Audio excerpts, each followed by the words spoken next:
Hello everyone, வணக்கம் மக்களே. நான் உங்கள் நஸ்கத்தாரா. இன்றைக்கி நம்ம சேனலில் பார்க்க போகிற ரெசிபி யூனிக்கான, ரொம்ப டேஸ்டியான, எந்த ரெஸ்டாரண்ட்லேயுமே கிடைக்காத ஒரு புதுவிதமான டிஷ்ங்க. Cheese potato and veg Mexican sauce. உங்களுக்கு பீஸா பர்கர்லாம் பிடிக்கும்னா கண்டிப்பாக உங்களுக்கு இந்த ரெசிபியும் ரொம்ப ரொம்ப பிடிக்கும். யூனிக்கான ரெசிபின்னு சொல்லி ரொம்ப பில்டப் கொடுத்ததுனால டிஃப்ரெண்ட் பொருளாக யூஸ் பண்ணியிருப்பேன்னு நினச்சிடாதீங்க. பேர்லையே இருக்குது சீஸ் பொட்டேட்டோ வெஜிடபிள் சாஸ், அவ்வளோதாங்க. நம்ம நஸ்கத்தாரா ரெசிபியை சப்ஸ்கிரைப் பண்ணாதவங்க கீழே இருக்க சப்ஸ்கிரைப் பட்டனை கிளிக் பண்ணிக்கோங்க. பக்கத்தில் இருக்க பெல் ஐக்கானே கிளிக் பண்ணிக்கோங்க. இப்போ வாங்க நம்ம வீடியோக்குள்ளே போகலாம். 3 உருளைக்கிழங்கு எடுத்து நான் நல்லா வேக வச்சுருக்கேன். இந்த மாதிரி 3 உருளைக்கிழங்கு 15 பீஸ் சீஸ் பொட்டேட்டோ பண்ணலாம். நீங்கள் உங்களுக்கு எவ்வளோ தேவோ அவ்வளோ எடுத்துக்கோங்க. அதுக்கப்புறம் இதில் சுகர் 1 டேபிள் ஸ்பூன் ஆட் பண்ணி நல்லா அதில் மசிச்சு விட்டுக்கலாம். நம்ம பருப்பு வடை பண்ணுறதுக்கு என்ன கன்சிஸ்டன்சி வேணுமோ அதே கன்சிஸ்டன்சி இதுக்கும் வேணும். கொஞ்சம் இப்போ வாட்டரி கண்டென்ட்டாக இருக்கிறதுனால நான் 1 டேபிள் ஸ்பூன் கார்ன்ஃப்ளவர் ஆட் பண்ணிக்கிறேன். ஆட் பண்ணி இந்த மாதிரி மிக்ஸ் பண்ணி விட்டுக்கலாம். அதுக்கப்புறமும் உங்களுக்கு அதே மாதிரி தண்ணியாக இருக்க மாதிரி ஃபீல் ஆன இன்னொரு டேபிள் ஸ்பூன் ஆட் பண்ணிக்கோங்க. ஓகே, இந்த மாதிரி வச்சுட்டோம். அப்புறம் நெக்ஸ்ட்டு இதில் கொஞ்சம் கேரட் துருவி விட்டுக்கலாம். ஒரு அரை கேரட் எடுத்துக்கோங்க. அதை எடுத்து இந்த மாதிரி துருவி விட்டுக்கலாம். இது குழந்தைங்க ரொம்ப விரும்பி சாப்பிடுவாங்க. ரொம்ப ஹெல்த்தியான டிஷ்ஷும் கூட. உங்களுக்கு 2 வயசு குழந்தைகள்லேருந்து சாப்பிட்றாங்கன்னா அவங்களுக்கு சீஸை தவிர்த்துருங்க. மற்றபடி அதே தான்.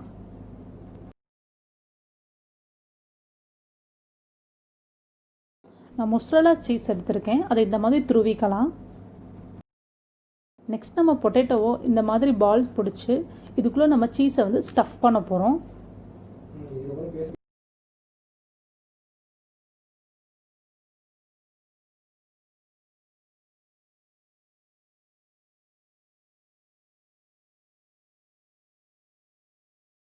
ஸ்டஃப் பண்ணிவிட்டு நம்ம நார்மலாக பருப்பு வடைக்கு எப்படி தட்டுவோமோ அது மாதிரி தட்டி வச்சிடலாம்.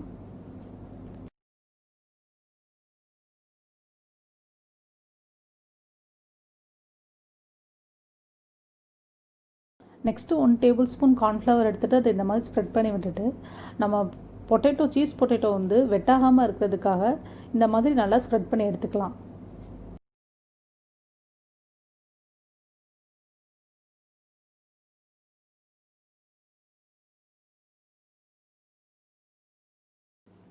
இந்த மாதிரி 5 பீஸ் நான் ரெடி பண்ணி வச்சுருக்கேன்.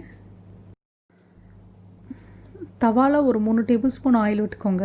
அந்த ஆயில் நல்லா ஹீட் ஆனதுக்கப்புறம் நம்ம ப்ரிப்பேர் பண்ணி வச்சுருந்த சீஸ் பொட்டேட்டோவை ஒன்று எடுத்து தவா ஃப்ரை பண்ண ஆரம்பிச்சிடலாம். இந்த தவா ஃப்ரை பண்ணுறப்ப மீடியம் ஃப்ளேமில் வச்சே பண்ணுங்கள். ஒரு 6 மினிட்ஸ் பண்ணால் போதும். 3 மினிட்ஸ்க்கு அப்புறம் இதை பரட்டி விட்டுருணும். இந்த மாதிரி பொன்னிறமாக வந்திருக்கணும். மீடியம் ஃப்ளேம் ஆர் லோ ஃப்ளேமில் வச்சே பண்ணுங்கள். ஹை ஃப்ளேமில் வச்சு பண்ணிடாதீங்க, ஈஸியாக கருகிரும். ஆஃப்டர் 5 to 6 மினிட்ஸ்க்கு அப்புறம் நல்லா வெந்துடும் சீஸ் பொட்டேட்டோ. இந்த மாதிரி ட்ரான்ஸ்ஃபர் பண்ணி வச்சிடலாம்.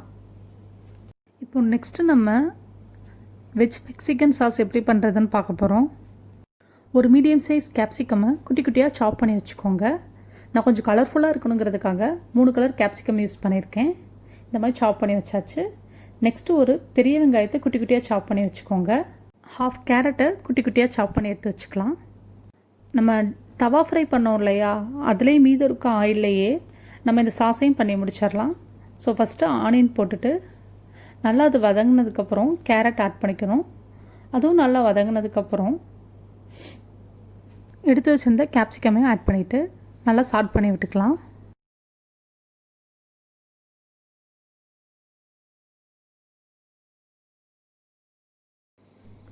நெக்ஸ்ட்டு அரை டீஸ்பூன் ஜீரகத்தூள், 1 டீஸ்பூன் மிளகாத்தூள் எடுத்துக்கோங்க. உங்களுக்கு கொஞ்சம் காரம் அதிகமாக வேணும்னா அரை டீஸ்பூன் மிளகுத்தூள் நல்லா மிக்ஸ் பண்ணி விட்டுக்கலாம். நெக்ஸ்ட்டு தேவையான அளவு உப்பு ஆட் பண்ணிக்கலாம். நான் அரை டீஸ்பூன் உப்பு ஆட் பண்ணிக்கிறேன். மசாலா வடை போகிற வரை நல்லா சாட் பண்ணி விட்டு எடுத்துக்கலாம். ஒரு 2 மினிட்ஸ் கழித்து 2 tablespoon tomato ketchup add பண்ணிவிட்டு ஃப்ரெஷ் க்ரீமும் ஒரு 2 டேபிள் ஸ்பூன் ஆட் பண்ணிக்கலாம். இந்த ஃப்ரெஷ் க்ரீம் ஆட் பண்ணுறப்ப தான் நம்மளுக்கு அந்த மெக்சிகன் சாஸோட ப்ராப்பர் டெக்ஸ்சர் கிடைக்கும்.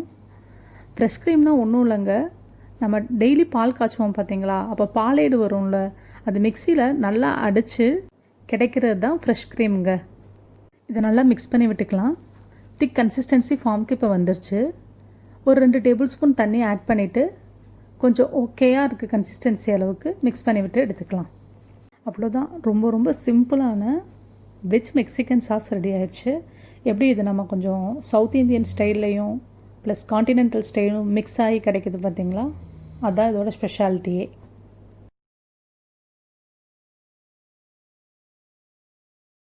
சீஸ் பொட்டேட்டோன்னு சொல்லிவிட்டு அந்த சீஸ் பர்ஸ்ட்டை உங்களுக்கு காட்டாமல் இருந்தால் அது நல்லாவாக இருக்கும்.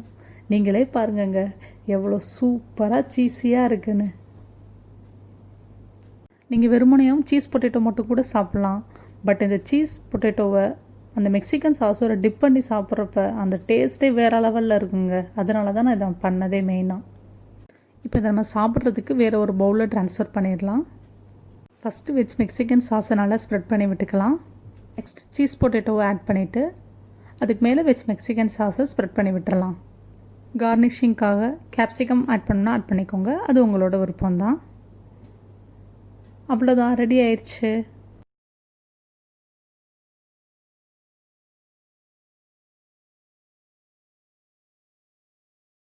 அவர் cheese potato with veg Mexican sauce is ready to serve. இது சாப்பிட்டுட்டு எங்கள் வீட்டில் இருக்க எல்லாரும் அவ்வளோ சூப்பராக இருக்குன்னு சொன்னாங்க. நீங்களும் உங்கள் வீட்டில் இதை ட்ரை பண்ணிவிட்டு எப்படி இருந்துச்சுன்னு எங்களுக்கு கீழே இருக்க கமெண்ட் பாக்ஸில் சொல்லுங்கள். அது வரைக்கும் மக்களே, நல்லா சாப்பிடுங்க, நல்லதே சாப்பிடுங்க.